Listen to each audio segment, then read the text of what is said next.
Horacio Bojorge. Mujer, ¿por qué lloras? Gozo y tristezas del creyente en la civilización de la asedia. Introducción. Mujer, ¿por qué lloras? La pregunta de Jesús resucitado a la Magdalena, cuando aún estaba oscuro, antes del amanecer del tercer día, parece resonar de nuevo, cuando se aproxima el amanecer del tercer milenio cristiano, como dicha por el Señor resucitado a la Iglesia. Para Dios 1000 años son como un día.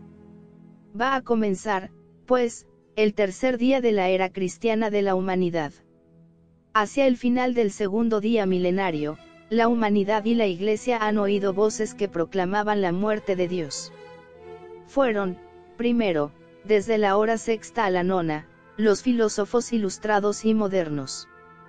Vinieron por fin, en la segunda vigilia de la noche, los teólogos de la muerte de Dios. Estamos en la hora propicia para que, pensando que el Señor tarda, se duerman las vírgenes necias y los administradores infieles. En la hora propicia para que descarten la venida del Señor y se pongan a maltratar a mozos y servidoras, o a enterrar los bienes del Señor para dedicarse a sus propios asuntos, olvidados de los intereses del reino. No solo la cultura y la civilización sino también la teología naturalista han alejado a Dios, lo ha declarado recluido en su lejanía y ya no lo espera. Esta es la hora propicia para que, como la Magdalena, muchos que aman a Jesús, den por muerto al Señor y se entristezcan. Y aun teniéndolo delante, como María en la oscuridad del huerto, sin embargo no lo reconozcan. Hay una noche oscura del alma y otra noche del sentido para los creyentes en la Iglesia. Muchos creyentes pasan momentos duros. Momentos de preocupación, de desolación, de noche. El Señor les parece muerto o ausente. Son tiempos de asedia, tiempos de ceguera para el bien presente. O de ceguera para el bien del que se goza la caridad. Me he referido en la obra anterior, titulada En mi sed me dieron vinagre, a diversos aspectos de la asedia eclesial. Esta obra prolonga aquellas reflexiones y meditaciones y quisiera ayudar a comprender la hora presente y anunciar a Jesús resucitado al amanecer del tercer día. Que no conocen el tema, antepongo aquí algunos conceptos introductorios, que pueden saltearse los que ya han leído el otro libro. Asedia es tristeza por el bien del que goza la caridad. Por eso, el subtítulo de este libro podría haber sido, Formas de tristeza en la Iglesia. Se dice al comienzo de él, de la asedia no se suele hablar. A pesar de que es un pecado capital, no se la enumera habitualmente en la lista de los pecados capitales. Difícilmente se encontrará su nombre fuera de los manuales o de algunos diccionarios de moral o de espiritualidad. Muchos son los fieles, religiosos y catequistas incluidos, que nunca o rarísima vez la oyeron nombrar y pocos sabrán ni podrán explicar en qué consista. Sin embargo, la asedia existe y anda por ahí, aunque pocos sepan cómo se llama.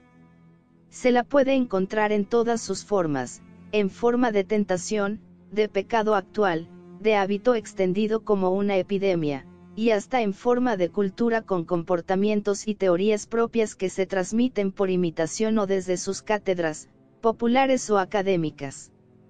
Si bien se mira, puede describirse una verdadera y propia civilización de la asedia. La asedia existe pues en forma de semilla, de almácigo y de montes.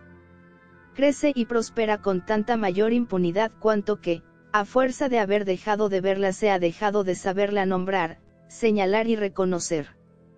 Parece conveniente, pues, ocuparse de ella.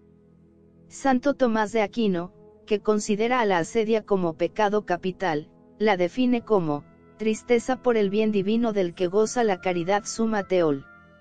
Segunda E. Q35 art 2, c.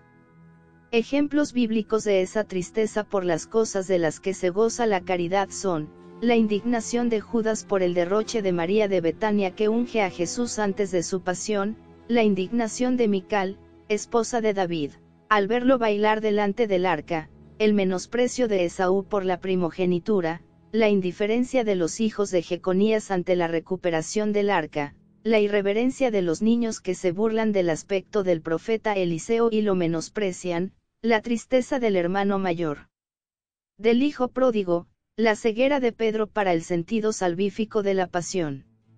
La asedia la describen los profetas como ceguera para el bien de Dios a percepción y, peor aún, una perversión de la percepción espiritual, que toma los bienes por males y los males por bienes dispercepción. Asedia en la iglesia. Curar es obra de misericordia. Si el mal no fuese sentido, el bien no sería conocido, decía el arcipreste de Talavera, Enrique Martínez de Toledo. El análisis de las enfermedades no procede de un gusto morboso, sino de la voluntad positiva de identificarlos para facilitar la liberación. Nos animan los buenos resultados terapéuticos de la primera obra, para brindar más medios de auxilio en esta. Hay quienes no simpatizan con el discurso acerca de los males del espíritu. Se ha dicho que los medios cristianos son hipersensibles. Cualquier diagnóstico entristece a los enfermos y corre el peligro de convertirlos en enemigos. O bien se habla claramente, y entonces los enfermos se reconocen, y muchos no lo perdonarán jamás. O bien nos refugiamos en una discreción oscura, y nadie comprende nada. Como en la parábola evangélica, la curación de un solo enfermo y su gratitud, gratifica con creces esos eventuales sinsabores. ¿Cómo minimizar esos riesgos, ya que es imposible conjurarlos del todo como dice la fábula? No hablamos de dolientes, hablamos de dolencias, y cualquier semejanza con animales reales, es mera coincidencia. Ni en este ni en el anterior libro ha habido ánimo ni acusatorio ni de denuncia. Esta obra quiere ser más bien del género asistencial, medicinal.